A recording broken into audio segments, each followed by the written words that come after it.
Hello students, good morning. ગઈકાલે તમને શીખવવામાં આવ્યું હતું કે કલીલો એમને વિદ્યુતીય ગુણધર્મો પણ છે, અર્થાત કે કલીલ કણો જે છે એ સ્પેસિફિક વીજભાર ધરાવે છે. કાં તો એ ધન વીજભારિત હોય, કાં તો એ ઋણ વીજભારિત હોય.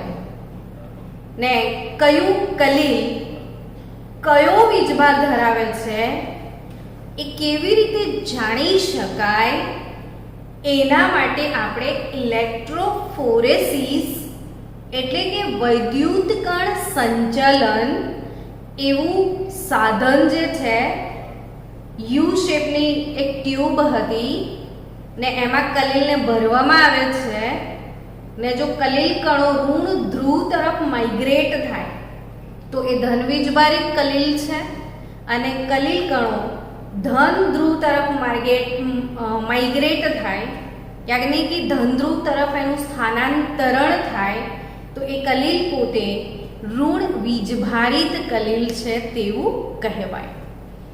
એના આધારે અહીંયા બોર્ડ પર એક ટેબલ તમને બનાવેલું દેખાતું હશે કે અહીં જે ટેબલ બનાવીને આપ્યું છે એ કેટલાક ધનભારિત સોલ અને કેટલાક ઋણભારિત સોલનું કોષ્ટક છે.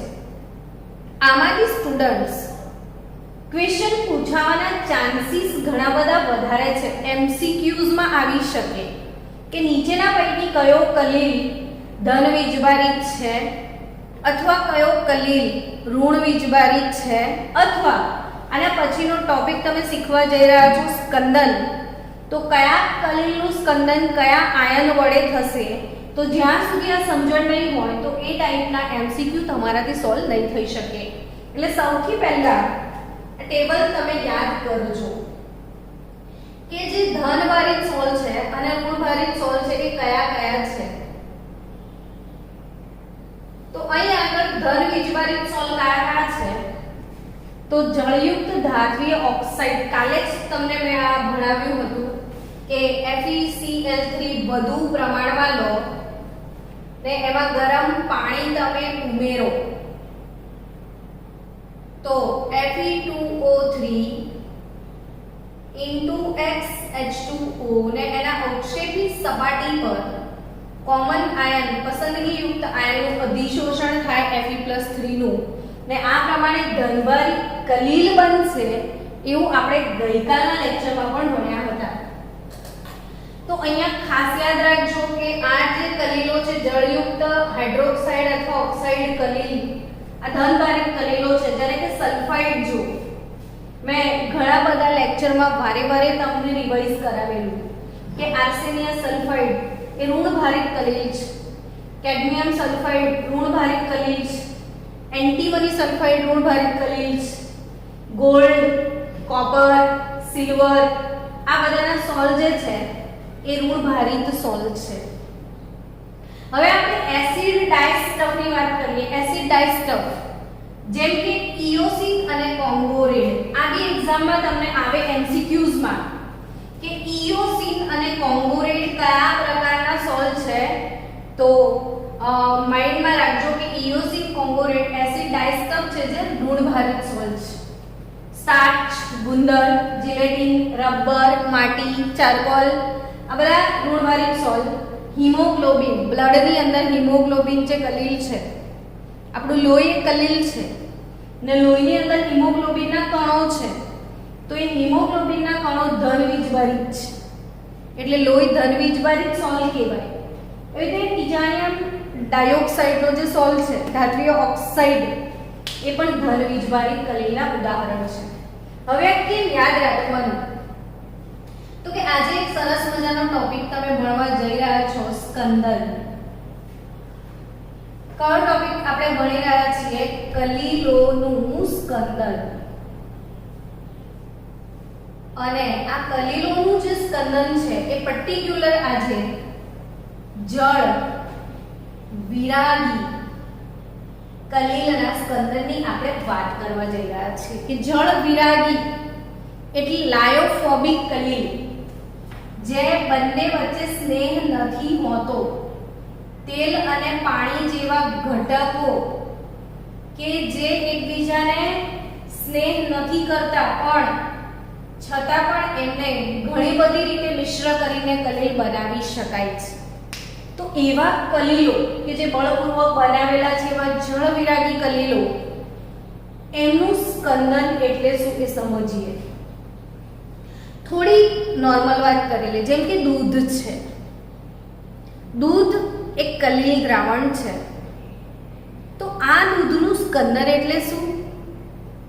તો ડે ટુ ડે લાઈફનું રૂટીન એક્ઝામ્પલ કે જો દૂધની અંદર તમે લીંબુનું પાણી નાખી દો, દૂધને ઉકાળો, લીંબુનું પાણી નાખો, હવે દૂધ ઉકળશે, તમે થોડું લીંબુનું પાણી નાખો છો એટલે તમે શું કર્યું? એક વિદ્યુત વિભાજ્યનું ઉમેરણ કર્યું. લીંબુનું પાણી એસિડિક હોય છે, એમાં કોઈને કોઈ એસિડ છે જેનું પાણીમાં આયનીકરણ થાય છે, જેનું પાણીમાં આયનીકરણ થાય એને વિદ્યુત વિભાજ્ય કહેવાય, એવું તો આપણે ભણ્યા જ છીએ. તો દૂધની અંદર લીંબુનું પાણી એટલે કે અન્ય વિદ્યુત વિભાજ્યનું તમે ઉમેરણ કર્યું તો શું ઘટના બને? તો કે તમને ખ્યાલ છે કે દરેક કલીલમાં વીજભારિત કણો હોય છે. હવે ધારો કે કલીલ કણો ધન વીજભારિત છે, તો એના માધ્યમના જે કણો છે એ ઋણ વીજભારિત છે. હવે તમે કોઈ અન્ય વિદ્યુત વિભાજ્યનું ઉમેરણ કરશો તો એમાં પણ ધન આયન અને ઋણ આયન છે.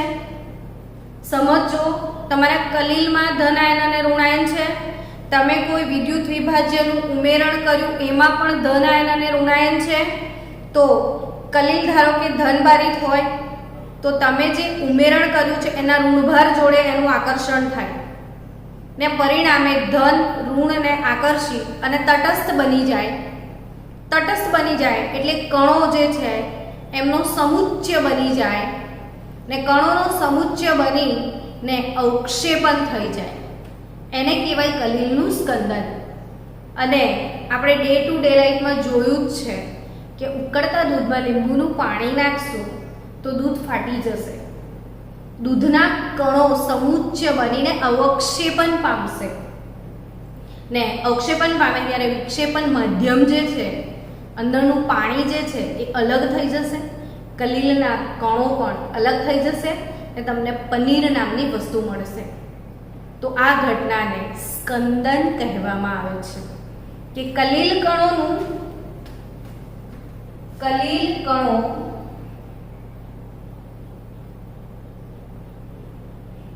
સમુચ્ચય બનીને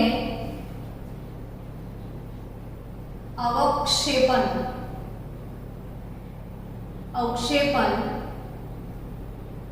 થવાની જે ઘટના છે, કલીલો નું સ્કંદન કહેવાય. બીજું એક સરસ મજાનું ઉદાહરણ લઈએ કે જે ડોળું પાણી છે. ભાઈ ડોળું પાણી એટલે શું? તો કે પાણીની અંદર તમે માટી જે છે ને એ ઓગળતી નથી. પાણીની અંદર માટી ફેલાય ખાલી. અને ડોળું પાણી કેટલું બી ગંદુ દેખાતું હોય ને, ડોળું પાણી જબરજસ્ત ગંદુ દેખાતું હોય, તમને એવું લાગે છે કે આમાં તો બહુ માટી છે, પણ એ માટી એનું તમે સ્કંદન કરી નાખો તો પાણી હતું એવું ને એવું ચોખ્ખું ચટ્ટ તમને મળી જશે. અર્થાત કે ડોળું પાણી એમાં માટી પાણીમાં ઓગળતી નથી, માટી પાણીમાં ફેલાય છે, એટલે એક કલીલ દ્રાવણ છે. હવે ડોળા પાણીમાં તમે શું કરો છો કે એક બકેટ ભરીને તમે ડોળું પાણી લો, ડહોળું પાણી ને આ ડોળા પાણીમાં માટીવાળા પાણીમાં ફટકડી ઉમેરો. ફટકડી એટલે આ ફટકડી એટલે શું થયું? એક વિદ્યુત વિભાજ્ય થયો. એના કારણે અહીંયા લખ્યું છે માટી ને માટીના કણો કેવા છે? ઋણભારિત સોલ આપે છે. એટલે અહીંયા માટીના કણો પર કયો વીજભાર છે? ઋણ વીજભાર. હવે આ બધા માટીના કણો ઋણ વીજભાર વીજભારિત છે. તમે એમાં ફટકડી નાખો એટલે ફટકડીના અંદર Al+3 ધન વીજભાર આયનો છે. એટલે આ Al+3 ધન વીજભારિત છે, માટીના કણો ઋણ વીજભારિત છે, બંને વચ્ચે આકર્ષણ થશે. પરિણામે કણ તટસ્થ બની જશે, માટીનો કણ તટસ્થ બની જશે. ને તટસ્થ બનવાના કારણે માટીના કણો ધીરે ધીરે એકબીજાની નજીક આવશે, બહુ મોટો સ્પીસીસ બનાવશે અને બધી જ માટી તળિયે બેસી જશે.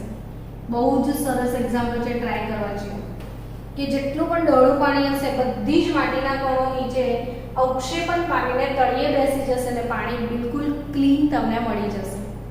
અને એટલે જ બાળકો ખ્યાલ છે તમને કે દુનિયાભરની બધી નદીઓ સમુદ્રમાં ભેગી થાય છે. જ્યારે વરસાદ આવે ને ત્યારે કેટલું ગંદુ માટીવાળું પાણી નદીમાં જાય છે. તળાવનું હોય કે માટીનું નદીનું પાણી અત્યંત માટીવાળું હોય, પણ દરિયામાં જાઓ ને સી બીચ પર તો પાણી એકદમ નીટ એન્ડ ક્લીન હોય. દરિયાનું પાણી ચોખ્ખું ચટ જ હોય. કારણ શું હશે? કેમ દરિયાનું પાણી એકદમ બ્લુઇશ દેખાય છે? એકદમ બ્લુ ચોખ્ખું ચોખ્ખું દરિયાનું પાણી કેમ દેખાય છે? તો કે દરિયાના પાણીમાં બહુ બધા ક્ષારો છે. દરિયાના પાણીમાં બહુ બધા ક્ષાર ઓગળેલા છે, અર્થાત ઘણા બધા વિદ્યુત વિભાજ્ય દરિયાના પાણીમાં હાજર છે. અને નદી નાળાનું જે ડોળું પાણી છે એ કલીલ દ્રાવણ છે. અને આ ડોળું પાણી જ્યારે દરિયામાં જાય ત્યારે દરિયાના ક્ષારો વડે એ કલીલનું સ્કંદન થઈ જાય.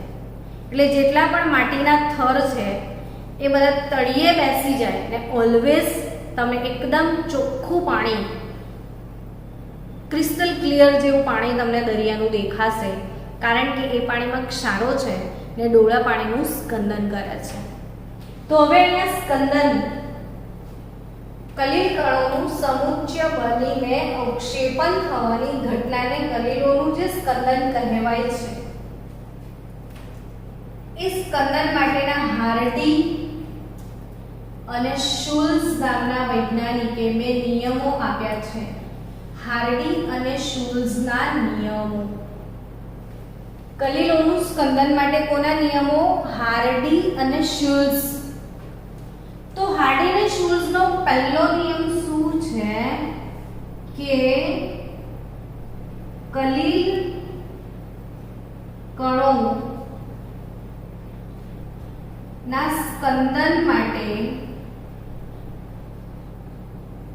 અસરકારક આયન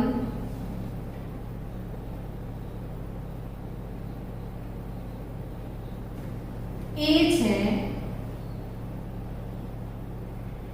કે જે તેનાથી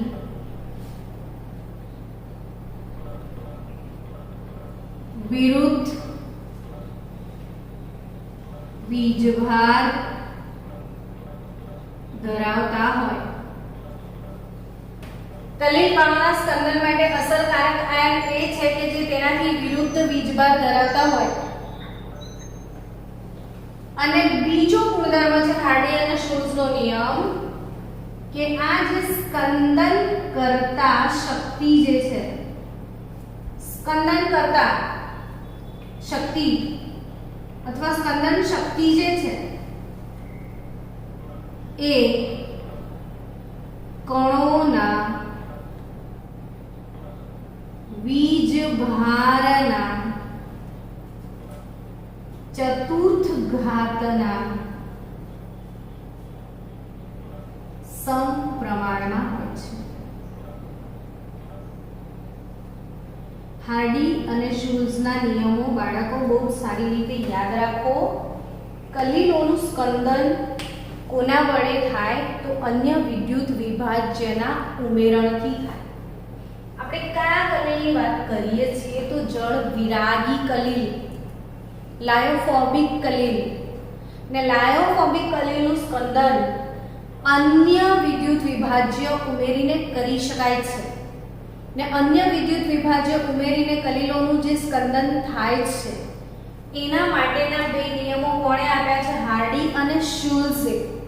ને હાર્ડી અને શુલ્સનો પહેલો નિયમ અને બીજો નિયમ શું કહે છે? એ સમજો, વાંચો અને આ જે બે નિયમો છે એના પરથી આ ચેપ્ટરમાંથી એમસીક્યુ ના પૂછાય એવું કદી બનશે નહીં. આ બે નિયમો પરથી એમસીક્યુ આવશે ને આવશે જ. હવે સમજીએ. ધારો કે મારી પાસે આર્સેનિયસ સલ્ફાઇડનો સોલ્ટ છે. થોડીક વાર પહેલા તમને કીધું હતું કે યાદ રાખજોનો વીજભાર કયો છે. તો આર્સેનિયસ સલ્ફાઇડનો જે સોલ્ટ છે ને એ ઋણ વીજભારિત સોલ્ટ છે. કેવો સોલ્ટ છે બાળકો?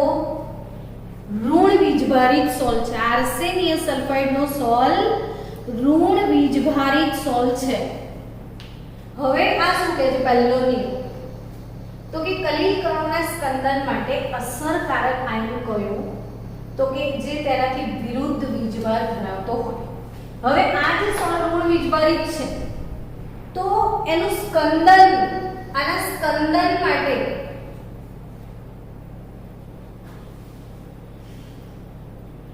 અસર કરતા આયન કોણ? તો કે ધન આયન. સિમ્પલ હિસાબ છે ને બાળકો. જો પોતે ઋણ વીજભારિત કણો હોય તો ઋણ વીજભાર કોના વડે આકર્ષાય? તો ધન વીજભાર વડે. બહુ જ સિમ્પલ ફિનોમિના કે ઋણ વીજભાર કોના વડે આકર્ષાય? ધન વીજભાર વડે. પછી ઋણ અને ધન ન્યુટ્રલાઇઝ થઈ જાય, તટસ્થ થઈ જાય એટલે કલિલ કણોનું સ્કંદન થઈ જાય. તો એના પછી બીજો નિયમ શું કહે છે કે સ્કંદન કરતા શક્તિ, એનો જે સ્કંદન કરવાનો પાવર એક કણોના વીજભારના ચતુર્થ ઘાતના સમપ્રમાણમાં છે. હવે મારી ઈચ્છા છે કે મારે આ સોલ્ટનું સ્કંદન કરવું છે. તો મારી પાસે ચાર ફેસિલિટી છે. ધારો કે મારી પાસે NaCl છે, ધારો કે મારી પાસે મેગ્નેશિયમ સલ્ફેટનું સોલ્ટ છે, મારી પાસે એલ્યુમિનિયમ કાર્બોનેટનું સોલ્ટ છે,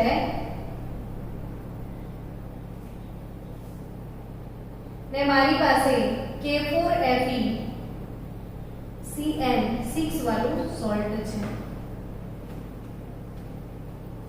તો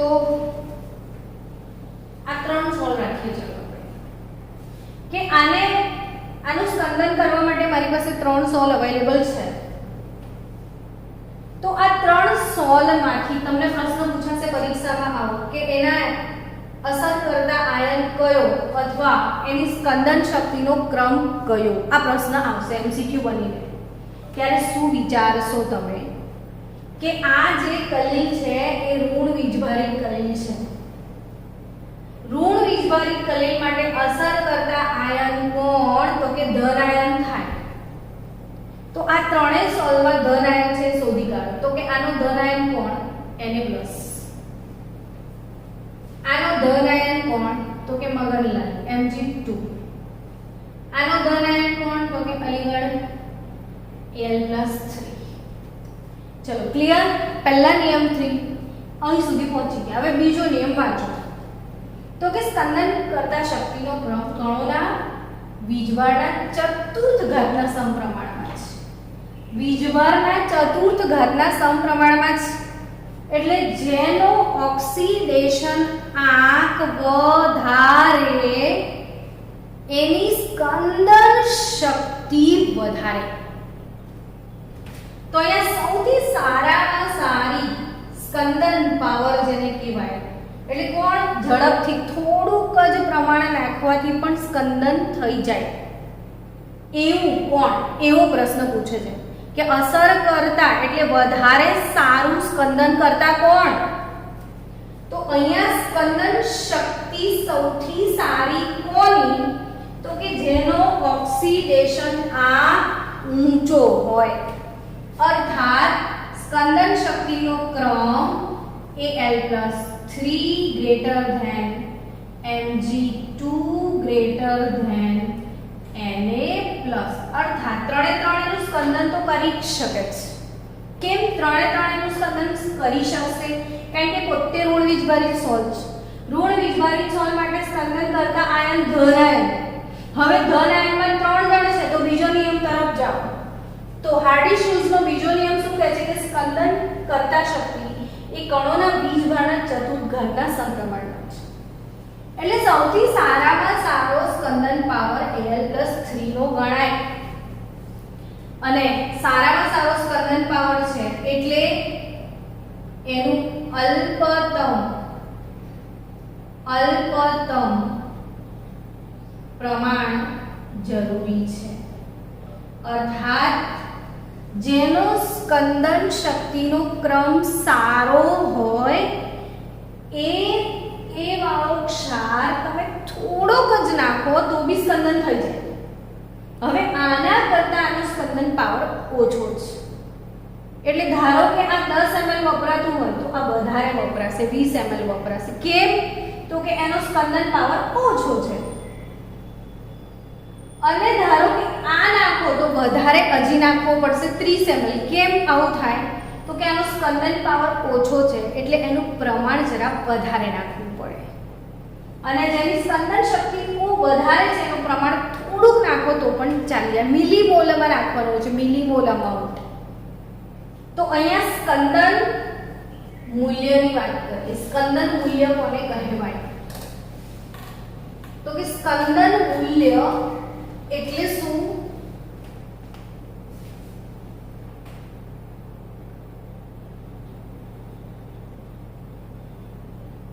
તો કે કોઈ પણ કલીલ હોય એનો 1 લીટર લઈ લો તો કે 1 લીટર કલીલના સ્કંદન માટે 1 લીટર કલીલના સ્કંદન માટે જરૂરી વિદ્યુત વિભાજ્ય, કોઈ પણ વિદ્યુત વિભાજ્ય, જેમ કે આપણે આનો 1 લીટર કલીલ લઈએ, આર્સેનિયસ સલ્ફાઇડનો કેટલા લીટર કલીલ લઈએ? 1 લીટર કલીલ લઈએ. હવે આપણે એનું શું કરીએ? સ્કંદન. એના માટે કોને પસંદ કરીશું? આને. કેમ? તો કે એની સ્કંદન શક્તિ સારી છે એટલે આપણે એને સિલેક્ટ કરીશું. હવે ધારો કે આપણે એને સિલેક્ટ કર્યો તો એનું કેટલું જથ્થો નાખવો પડશે? 1 લીટર માટે આપણે કેટલો જથ્થો નાખવો પડશે એને એનું સ્કંદન મૂલ્ય કહેવાય. અર્થાત 1 લીટર કલીલના સ્કંદન માટે જરૂરી વિદ્યુત વિભાજ્યના મિલીમોલ જથ્થાનું અલ્પતમ પ્રમાણ, જરૂરી વિદ્યુત વિભાજ્યના મિલીમોલ જથ્થાનું અલ્પતમ પ્રમાણ એને શું કહેવાય? સ્કંદન મૂલ્ય. એટલે 1 લીટર કલીલ લેવાનું ને એનું સ્કંદન ઓછામાં ઓછા કયા પ્રમાણ વડે એનું સ્કંદન થાય છે એ શોધવાનું. અને એ જે જવાબ આવે મિલીમોલ જથ્થાનો એને સ્કંદન મૂલ્ય કહેવાય. એને સ્કંદન મૂલ્ય કહેવાય. બટ તમારી નવી એનસીઈઆરટી બુકમાં એના માટે કંઈક પૂર્ણિત કરતા શક્તિ આવો શબ્દ વાપર્યો છે. સ્કંદન શક્તિ અથવા શું શબ્દ વાપર્યો છે? પૂર્ણિત કરતા શક્તિ. પૂર્ણિત કરતા શક્તિ એટલે એને ઇંગ્લિશ તો ગુજરાતી કરતા નહીં આવડ્યું એટલે તકલીફ પડી છે. એકચ્યુઅલી સ્કંદન મૂલ્ય માટે તમારી એનસીઈઆરટી નો શબ્દ વાપરે છે પૂર્ણિત કરતા શક્તિ અથવા પૂર્ણન શક્તિ લખ્યું હોય તો પણ સારું લાગતું. પૂર્ણન શક્તિ. તો અહીંયા ફ્લોક્યુલેશન વેલ્યુ યા તો પૂર્ણન શક્તિ યા તો સ્કંદન મૂલ્ય એની વ્યાખ્યા થશે કે 1 લીટર કલીલના સ્કંદન માટે જરૂરી વિદ્યુત વિભાજ્યના મિલીમોલ જથ્થાના અલ્પતમ પ્રમાણને આપણે એનું સ્કંદન મૂલ્ય કહીશું. હવે બીજું એક ઉદાહરણ લઈએ. ધારો કે તમને પરીક્ષામાં FeOH સોલ આપી દે. ફેરિક હાઇડ્રોક્સાઇડ, જલયુક્ત ફેરિક હાઇડ્રોક્સાઇડ આવું કે તો આપણે વિચારવાનું કે જલયુક્ત ફેરિક હાઇડ્રોક્સાઇડ એટલે આ કલીલનો વીજભાર કયો છે? તો આપણું જે આ કલીલ છે એ ધન વીજભારિત સોલ છે. ધન વીજભારિત સોલ છે. તો આ ધન વીજભારિત સોલ માટે અસર કરતા આયન એટલે આનો અસર કરતા આયન કોણ? ઋણ વીજભાર ધરાવતો આયન થશે. હવે જો એના સ્કંદન માટે હું આ વાપરું Na3PO4 કે હું વાપરું MgCl2 કે પછી હું વાપરું ફેરસ સલ્ફેટ, તો આ ત્રણમાં કોણ સારું એના માટે? તો એ તમારે કઈ રીતે વિચારવાનું કે આ ત્રણમાં એના માટે સારું કોણ? તો પહેલું એ માઇન્ડસેટ કરવું પડે કે ભાઈ આનો વીજભાર કયો, તો કે એ ધન વીજભાર છે. તો એનો અસર કરતા આયન, ચલો ધન વીજભારિત સોલ જે છે, ધન વીજભારિત સોલ એના માટે અસર કરતા આયન કોણ છે? તો કે ઋણ વીજભાર. હવે આ ઋણ વીજભાર કોણ? તો કે PO4 3Cl ને SO4 2. તમને આ જ્યાં સુધી આનો ઓક્સિડેશન આંક નહીં આવડે ઋણ આયનનો, ત્યાં સુધી આ ક્વેશ્ચન ક્રેક નહીં થાય. એટલે અહીંયા એ સમજવું જરૂરી છે કે આ ફોસ્ફેટ જે છે એનો ઓક્સિડેશન આંક -3, ક્લોરાઇડ -1 ને સલ્ફેટ -2 હશે. કેમ? તો કે હાર્ડી-શોઝનો બીજો નિયમ શું કહે છે કે એ એની સંયોજકતાના ચતુર્ઘાતના સમપ્રમાણમાં હોય છે. તો સંયોજકતા ખબર હશે તો પાવર ખબર પડશે. હવે આ ત્રણે ત્રણ આના માટે અસરકારક આયનો છે કારણ કે ઋણભારિત છે. તો આ ધન વીજભારિત સોલ છે તો ઋણ વીજભાર એના માટે અસર કરશે. બટ આ બધામાં સૌથી સારી સ્કંદન શક્તિ સૌથી સારી કોની? તો ફોસ્ફેટની સૌથી વધારે, એના પછી સલ્ફેટનો નંબર આવશે ને પછી ક્લોરાઇડનો નંબર આવશે. અને સૌથી ઓછું સ્કંદન મૂલ્ય કોનું? તો કે ફોસ્ફેટનું. જેની શક્તિ વધારે એનું સ્કંદન મૂલ્ય ઓછું હશે. બહુ જ ઓછો નાખવાથી સ્કંદન થશે એટલે થોડુંક જ મિલીમોલ પ્રમાણનું જોઈશે કારણ કે એનું સ્કંદન શક્તિ બહુ જ સારું છે. તો અહીંયા આ એક બહુ જ સારો ટોપિક આજે આપણે ભણ્યા કલીલોનું સ્કંદન. કાલે આપણે અહીંથી જ આગળ નીકળીશું. જળ વિરાગી કલીલનું તમે ભણ્યા, જળ અનુરાગી કલીલનું સ્કંદન અને કલીલોનું રક્ષણ એટલે કે રક્ષણાત્મક કલીલો ગોલ્ડ નંબર એ શું છે એ આવતીકાલે ભણીશું.